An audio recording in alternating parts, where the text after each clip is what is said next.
បងប្អូនថ្ងៃនេះខ្ញុំចង់ចែកម្លែករឿងមួយទាក់ទងជាមួយនឹងការដែលយើងរស់នៅជាមួយនឹងដៃគូបរទេសក៏ប៉ុន្តែវាជាបទពិសោធន៍របស់ខ្ញុំផ្ទាល់ទេ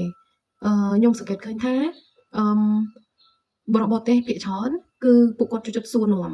ឧទាហរណ៍ថាជាធម្មតាគឺយើងជាមនុស្សដែល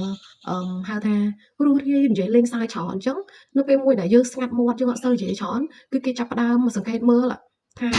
យើងនឹងមានរឿងអីយើងមានបញ្ហាអីហេតុអីក៏យើងទៅជាស្ងប់ស្ងាត់អត់និយាយអីច្រើនទៀតអញ្ចឹងគេសួរនាំយើងអញ្ចឹងណាដល់ពេលហើយសំខាន់យើងនេះយើងធ្វើចរិតមិនបើសិនជាអាចយើងឆ្លើយប្រាប់គេទៅថាអូអ្នកឯងនិយាយត្រង់នេះខ្ញុំអត់ពេញចិត្តខ្ញុំអត់ចូលចិត្តទេអ្នកឯងនិយាយត្រង់នោះវាប៉ះពាល់អារម្មណ៍របស់ខ្ញុំ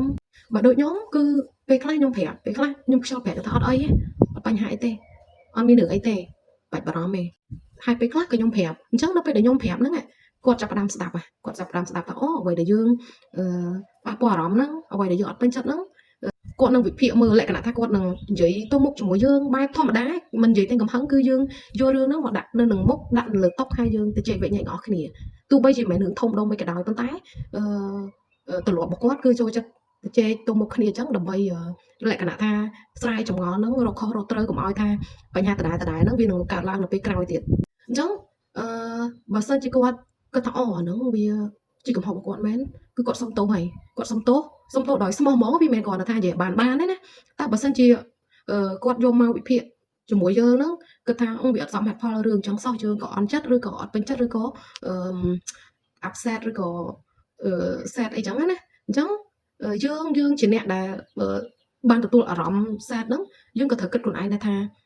ក៏ប៉ុន្តែ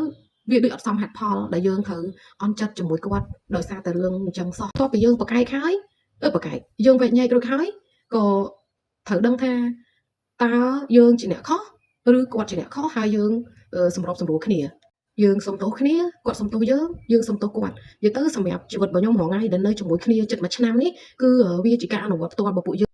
នៅពេលដែលខ្ញុំអន់ចិត្តភាគច្រើនគឺខ្ញុំជាអ្នកអន់ចិត្តនិយាយចេះវិញអញ្ចឹងពេលដែលយើងបានបើកចិត្តនិយាយពីបញ្ហាហ្នឹងហើយបើទោះជាគាត់ខុសក៏ពេលដែលគាត់និយាយសុំទោសហើយខ្ញុំក៏សុំទោសគាត់ត្រឡប់ទៅវិញហើយបើខ្ញុំខុសខ្ញុំសុំទោសគាត់ហើយគាត់ក៏មកលួងលោមខ្ញុំអញ្ចឹងវិញទៅនិយាយទៅគឺពួកយើងអត់ដែលទុកគ្នាចោលឬក៏អត់ដែលថាភាគីម្ខាងនិយាយសុំទោសហើយភាគីម្ខាងទៀតគិតតែដំឡើងរឹកហើយអត់ខ្វល់ពីគ្នាអត់ទេពួកយើងអត់ដែលធ្វើចឹងអាហ្នឹងគឺជាកលឹះមួយដែលធ្វើឲ្យតំណែងជីវិតគូរបស់ពួកខ្ញុំ